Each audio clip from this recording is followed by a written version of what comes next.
ஆடிப்பெருக்கு அப்படின்னு சொன்ன உடனேயே அதில் நிறைய விஷயங்கள் இருக்குது. மான்சூன் அப்படின்னு சொல்கிறோம் இல்லையா, அந்த பருவக்காற்று செட் ஆனதுக்கப்புறம் வரக்கூடிய ஒரு பண்டிகை. தமிழ்நாட்டினுடைய மேற்கில் இருக்கிற வெஸ்டர்ன் காட்ஸ் அப்படின்னு சொல்கிறோமே, அந்த மேற்கு தொடர்ச்சி மலைகளில் ஆனி மாதத்துலேயே மழை ஆரம்பிச்சிருக்கும், சவுத் வெஸ்ட் மான்சூன். அதனால் அங்கே மழை பெஞ்ச உடனே அந்த குடகு மலை பகுதி, மேற்கு தொடர்ச்சி மலை, இங்கெல்லாம் மழை பெஞ்ச உடனே அங்கேருந்து நீரோட்டங்கள் புறப்பட்டு அப்படியே ஒன்றா சேர்ந்து நதியாக கிழக்கு பார்த்து வரும்.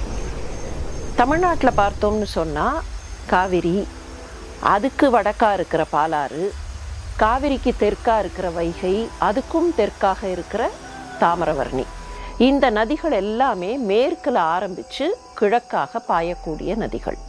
இது என்னாகும்னா, ஆனி மாதத்தில் ஆரம்பித்த இந்த நீரோட்டம் ஆடி மாதம் 18ஆம் தேதி வாக்கில் நல்ல சமதரையில் நிறைய தண்ணீராக வெள்ளமாக பெருகி வரும்.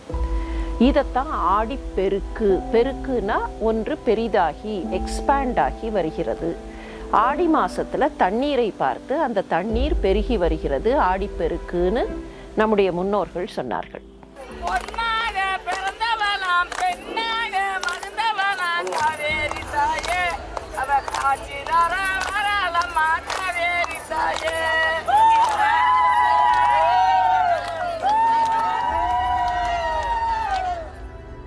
எல்லாருமே பெருமையாக பேசியும் அந்த காவிரி கரையோரம் வளர்ந்தவங்க எல்லாருமே நாங்கள் காவிரி தண்ணி குடிச்சு வளர்ந்தவங்கன்னு நாங்கள் எப்போவுமே ஒரு கெத்தா, இப்போ இன்னைக்கு மொழியில் சொல்கிறதுனா ஒரு பெருமையாக சொல்லிக்கிறது உண்டு. அந்த பெருமை எனக்கும் இருக்குது. முழுக்க முழுக்க காவிரி தண்ணி குடிச்சு வளர்ந்தது.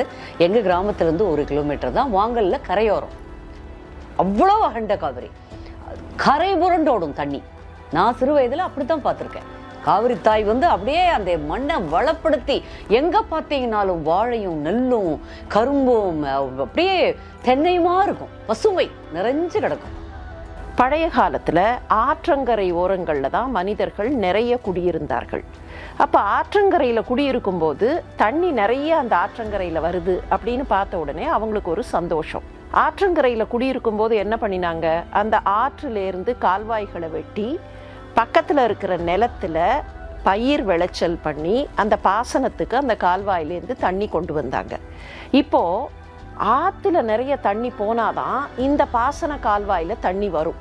அப்போது பயிர் இந்த வருஷம் நன்றாக விளையும், இது எங்கள் வருங்காலம் நன்றாக இருக்கும் அப்படிங்கிற ஒரு சந்தோஷம். இந்த சந்தோஷம் எல்லாம் சேர்ந்த உடனே அந்த ஆற்றை பார்த்தாங்க. சாதாரணமாக நம்ம பாரம்பரியத்தில் நதிகளை நதித்தாய் என்று வழங்குகிற ஒரு பழக்கம் உண்டு. எங்கள் அம்மா எனக்கு என்னுடைய வருங்காலம் நன்றாக இருக்க வேண்டும்ங்கிறதுக்காக நிறைய தண்ணி கொடுக்கிறா. தமிழ் இலக்கியத்தின் மூத்தோர் எடுத்துரைக்க, நீர் வணங்காமல் வாழ்க்கை செழிக்காது என்பதை முன்னோர்கள் உணர்ந்து நமக்கு கலாச்சாரத்தை வழிவகுக்க இயற்கை, நாடு, மொழி என்ற பற்றின் பெயரில் நாம் அதை கடைபிடிக்க, ஆஹா, இது நல்லுள்ளங்களின் நன்மை சங்கமம். வாழ்க்கையில் நினச்சி பார்த்தோன்னு சொன்னால், எவ்வளவுதான் டெக்னாலஜி வந்தாலும், எவ்வளவுதான் நம்ம மாடர்னைஸ் ஆனாலும், அடிப்படை இஸ் நரிஷ்மெண்ட்.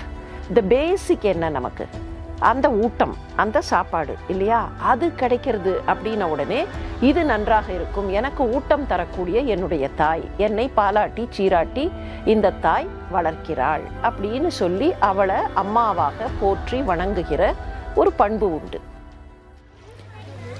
நம்பிக்கை அதனை அடிப்படையாக கொண்டு வாழ்க்கை பயணத்தை தொடங்கும் புதுமண தம்பதியினரின் வழிபாடு, நீர் மீது கொண்ட பற்றின் பெயரால் வணங்கி முங்கி எழும் பக்தர்கள், இறைவன் திருவடிகளில் ஆன்மீக சங்கமம் நாடும் மூத்தோர்கள் என திரும்பும் திசையெங்கும் மாறுபட்ட மனிதர்கள்.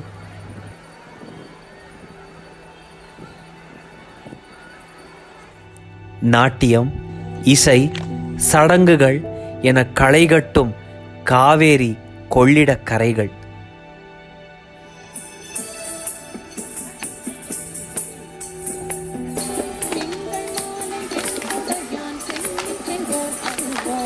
கங்கை தன்னை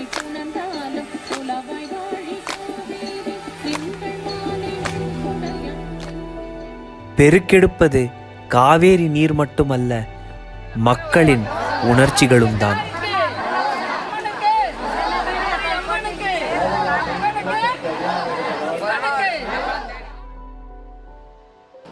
தமிழ் கலாச்சாரத்துல இயற்கையோட இணைந்த வாழ்வுல நம்ம இருந்திருக்கோம்.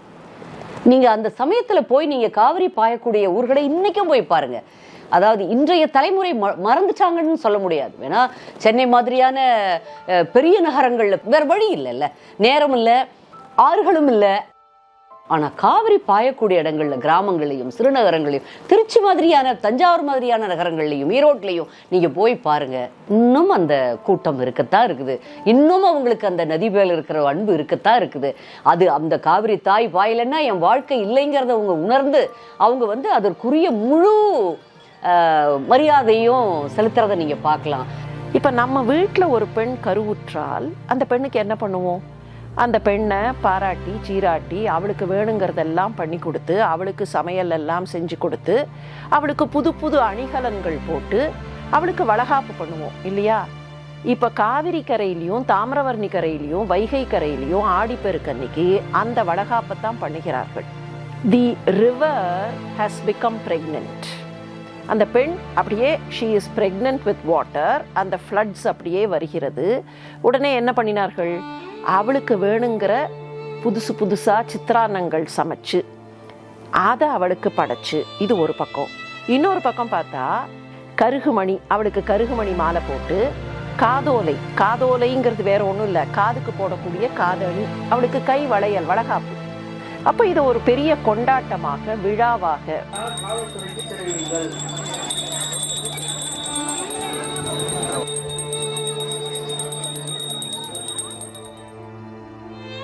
ஆடிப்பெருக்கு என்பது காவேரியினுடைய மகிமையை கொண்டாடுவதற்காக ஏற்பட்டது.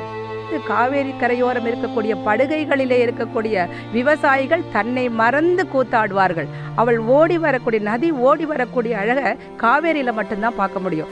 ஆடிப்பெருக்குன்றது மொத்தத்துல ஜனங்களோட ஒத்துமையை கொண்டாடுறது. காவேரி அப்படின்னு சொன்னாலே மக்களுக்கு ஒரு சந்தோஷம். அதுவும் தண்ணி வருது அப்படின்னு சொன்னா அதை விட சந்தோஷம் வேற எதுவுமே. தண்ணி தான் உலகத்துக்கே, நீர் தான் எல்லாத்துக்குமே. அதனால அதை விட சந்தோஷம் வேற என்ன இருக்கு? ஆடிப்பெருக்கின் சிறப்பே அது இயற்கை வளங்களை வணங்குவது என்பதுதான்.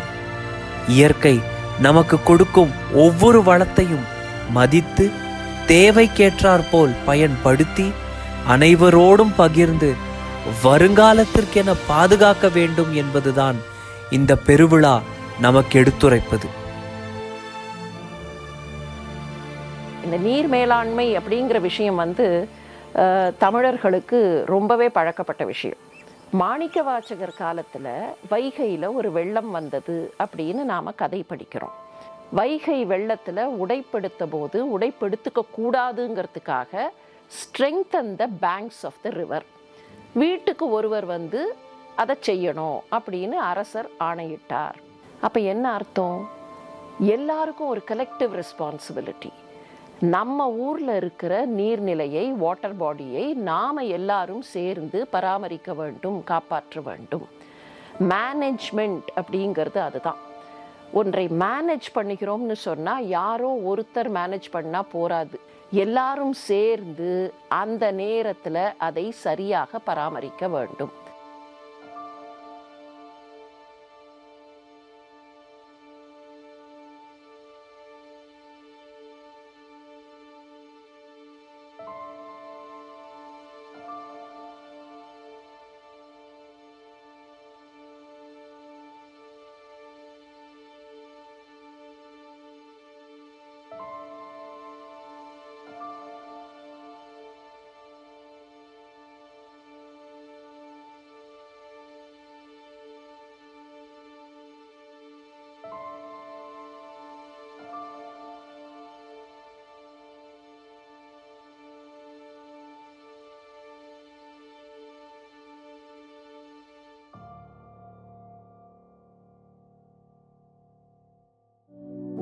நம் நாடு, மொழி, கலாச்சாரத்தை மார்தட்டி பெருமை கொள்ளும் நாம் இது போன்ற கூட்டு கொண்டாட்டங்களின் உண்மை பொருள் தன்னை உணர்ந்து கடைபிடித்தால் அது இவ்வுலகிற்கே எடுத்துக்காட்டாக அமையும்.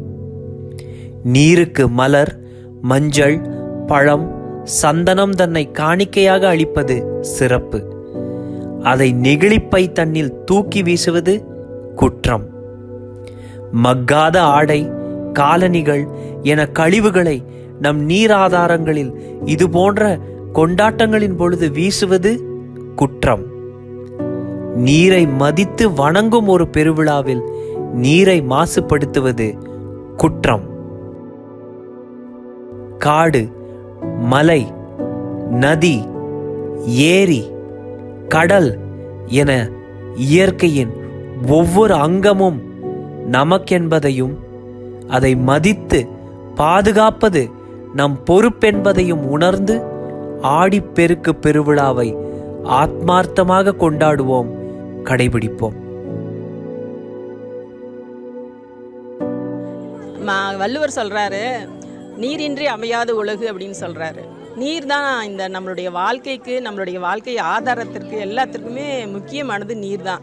அந்த நீர் வளம் பெருகி வரும் பொழுது தான் நமக்கு மகிழ்ச்சியும் சந்தோஷமும் கிடைக்கும். அப்போ அந்த நீரை எவ்வளவு தூய்மையாகவும் மரியாதையாகவும் நம்ம வச்சுருக்கணும் அப்படிங்கிறது ஒவ்வொரு மனிதனுக்குமே தெரிஞ்சிருக்கணும்.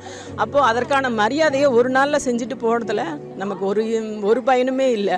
அப்போது நித்தமுமே அந்த மரியாதையை அந்த தண்ணீருக்கு நம்ம கொடுக்கணும். நம் முன்னோர்கள் தொலைநோக்கு சிந்தனையுடன் விட்டு சென்ற திருக்கோவில்கள், சடங்கு சம்பிரதாயங்கள், அதன் பின்புலமாக விளங்கும் சூழியல், அறிவியல் என அனைத்தையும் நாம் சரிவர புரிந்து ஒன்று கூடி கொண்டாடுவோம், கடைபிடிப்போம். இது கட்டுக்கடங்கா, சொல்லில் அடங்கா, அளவென்பதை மிஞ்சும் ஆனந்த திருவிழா, நீர் திருவிழா, நீர் பிரவாகம் எடுக்கும் ஆடிப்பெருவிழா. பெருக்கெடுத்து ஆடி வரும் காவேரி மடியம்மா எங்களுக்கு வழி துணையாக எம்மை வாழ வைக்க வேண்டும் அம்மா சுமங்கலியாக வாழ வைக்க வேண்டும் அம்மா சுமங்கலியாக.